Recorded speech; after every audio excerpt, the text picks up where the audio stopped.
Gjykata e posaçme kundër korrupsionit dhe krimit të organizuar ka shpallur të mërkurën vendimin për 4 nga personat e përfshirë në skemën e vidhjeve të taksave në Bashkinë e Tiranës, e njohur si dosja 5D.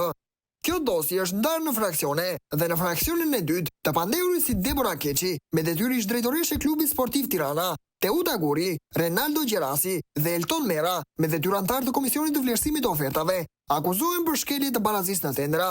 Megjithse akuza konsiderohet abuzuese me paratë e qytetarëve, asnjëri prej tyre nuk do të përfundojë në burg.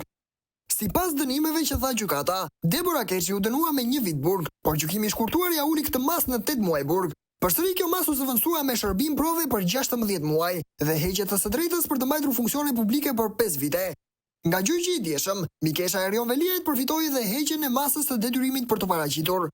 Sa i takon 3 të tjerëve, dënimi paraprak ishte 9 muaj burg, por për shkak të gjykimit të shkurtuar u ul në 6 muaj dhe më pas vendimi u pezullua fare, duke u konvertuar në 6 dhjetor punë në interes publik, pa asnjë shpërblim. Ky dënim duhet të kryhet brenda 6 muajve.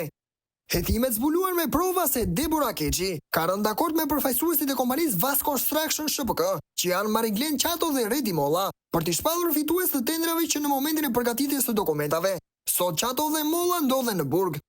Nga ana tjetër, antarët e Komisionit të Vlerësimit të Ofertave nuk e kanë ushtruar në funksion të ligjit detyrën e tyre për të bërë klasifikimin e ofertave, duke shkelur rregullat e prokurorimit publik, e përpasoj kanë lejuar që fitues të shpallej kompania për të cilën drejtoresha Debora Keqi kishte rënë dakord me kolegët e saj.